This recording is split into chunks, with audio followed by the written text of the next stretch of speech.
Hello everybody, and welcome to How to Renovate. It's Tash here, and I'm here to help you with all your renovation needs.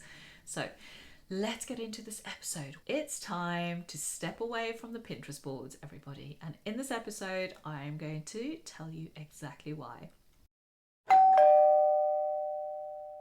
So as you know by now, everything I teach about renovations falls under my 5-pillar process, and the information in this episode falls under pillar 1, planning. Now, of course, Pinterest is great. I love Pinterest. I mean, it's great for inspiration. You could just spend hours looking at everyone's amazing homes, imagining yourself living there. I mean, I, for one, love Pinterest and I love it for inspiration. But it does get to a point where you need to move on.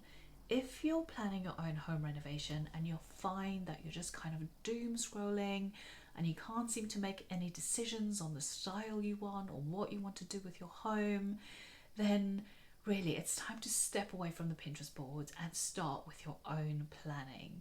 So first reason why you need to step away from the Pinterest boards is inconsistent design vision.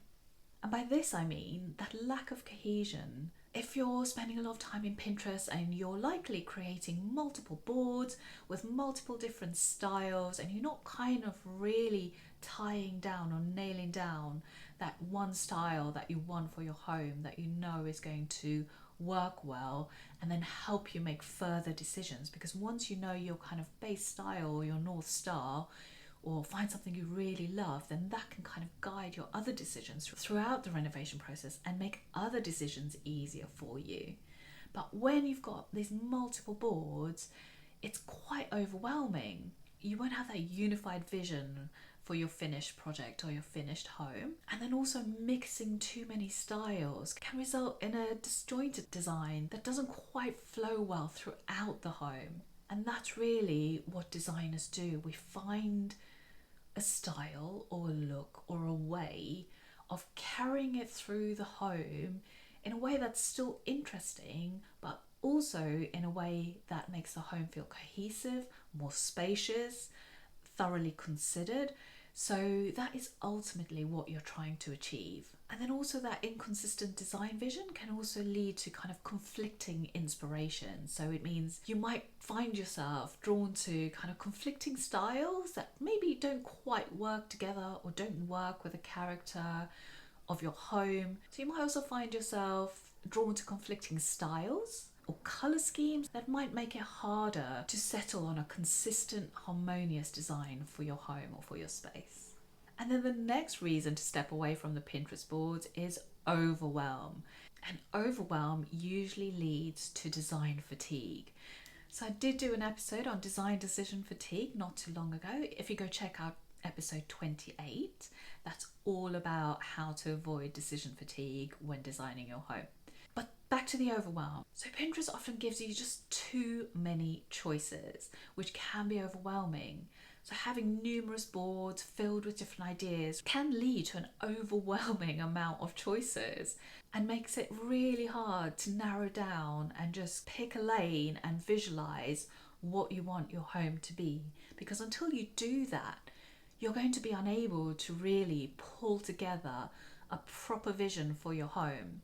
And when you're faced with too many choices, it really makes decision making difficult, which can slow down the whole renovation process and cause quite a lot of stress, really. And then, of course, when you're overwhelmed and you're presented with all these different options, this really does result in indecision. You start second guessing your choices that you may have made before. So really, there is a point where you need to just take a step back and really narrow down and start focusing on just one or two images that really represent what you want. And then the next one is paralysis by analysis. I mean, we've all been there, haven't we? It makes quick decision making difficult. If you're analysing every single option, comparing, overthinking, the more options you have, the more likely you're going to overthink every single one and every single decision. And then this leads to spending way too much time weighing up every single option instead of making progress on your own renovation. And then that delayed decision making and constantly finding new ideas and new inspirations can really affect your ability and delay those all important final decisions that you need to make before you start your renovation or even during your renovation. Because you may push back the start of your renovation because you haven't yet decided which style you want to go with or which layout you want to go with. So you can see how this overwhelm can affect the progress even from this very early stage. And then the next one is difficulty communicating with your team. So with your contractors, with your architect, or with your designer if you're using one.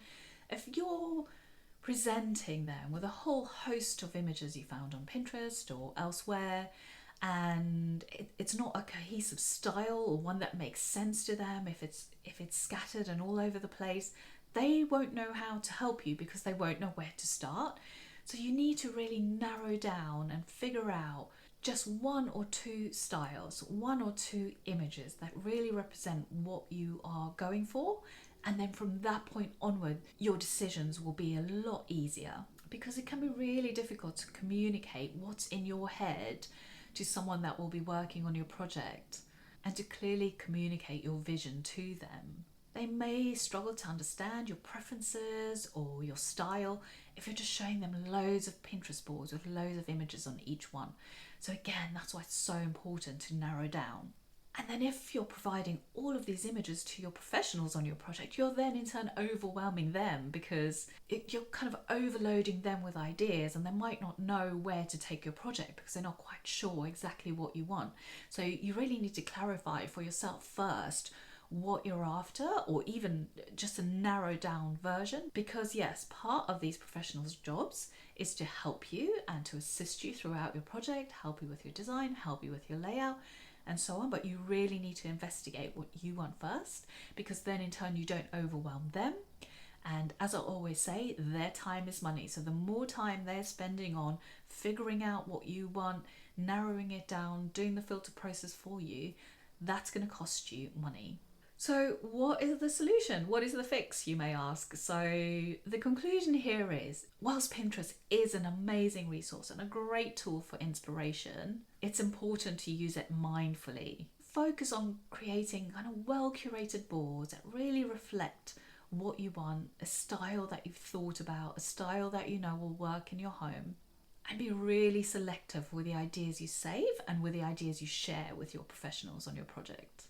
So to help you narrow down and to really nail down your style, I do have a masterclass. It's called How to Create Strategic and Intentional Style Boards. You can find it at southplaystudio.com/masterclasses. And this masterclass will help you create really useful style boards. It's not just a board with loads of images, as lovely as that might be to put together. I really talk you through how you can create an intentional style board so that it provides a resource for you, a really useful resource and a tool right from the start of your project, like this point we're talking about now, trying to nail down your style, all the way through your renovation. It's going to help you. It shows you how to make it really strategic, how to include things like pricing, links, square meterage, how to narrow down your choices, how to narrow down your style, how to create your master palettes. And so all of these things will help you avoid that kind of Pinterest overwhelm, because it will focus your mind, really make you think about what you want from your own project. And then that mood board that you create in this way, following this process, will then be an invaluable resource as you move through your project, because it's going to help you make more and more decisions as you move further and further along your renovation process. So once it's created, not only does your style board serve as a valuable resource to guide you through your renovation decisions, but it's also a visual reference and an inspiration source so that you can refer to it throughout your entire renovation.